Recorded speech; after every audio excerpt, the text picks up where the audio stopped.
Hotel and Conference Center in Boksburg. A very good morning to you once again, Nompu. Day 2 of this colloquium. What has come out so far? That's right, Desiree. Thank you very much. It is day 2 of the plastic colloquium, which has been organized by the Department of Environment, Forestry and Fisheries. Yesterday was all about the exhibitors, of course, over 50 exhibitors, basically showing how they're recycling and reusing materials like plastic, paper and so on. And it was very interesting and very innovative creations that we saw. And we did do a number of interviews yesterday, which played out yesterday. Today is the actual colloquium where stakeholders from the private sector, which include the informal sector and also SMEs, as well as government and manufacturers of plastic, are all meeting together. They're going to be having workshops basically discussing how to better manage plastic waste. As I mentioned yesterday, you know, the reason why plastic is such an issue is that you can't really biodegrade plastic. It always exists, and as it disintegrates, it becomes smaller and smaller, and when it gets into the rivers and oceans, it causes damage to aquatic life. It also causes damage to human life because it goes into very small pieces that you actually can't see. So when we drink our tap water, probably we're also drinking plastic, and over time, of course, that has a negative accumulative effect on the human body and human health. We know, of course, as well, if you burn plastic, that's very bad as well.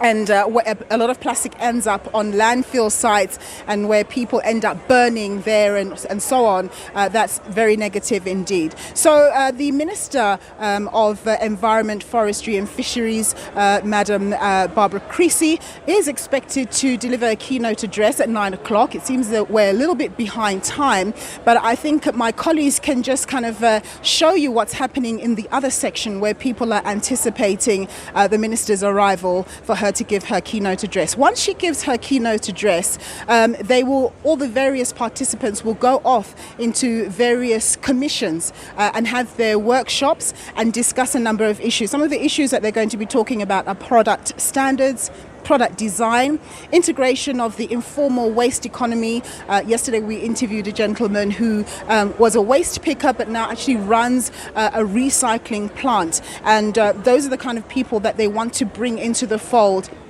And also looking at how the informal economy can leverage economically from the situation. And I suppose that speaks to waste pickers being integrated in a way that they're able to make decent money to survive and so on. They're going to talk about biodegradable and compostable plastics. And it's quite interesting because there seems to be a debate about whether you can actually biodegrade plastic. Most people believe that you cannot. But if you could do that, then that would be the problem disappearing. And then lastly, they're going to be looking at infrastructure and, of course, consumer education and awareness. Sometimes people may want to actually look after the environment, but they don't know how to. And then, of course, there are those of us who don't really understand the importance. And they're going to be talking about how to better ensure education is improved.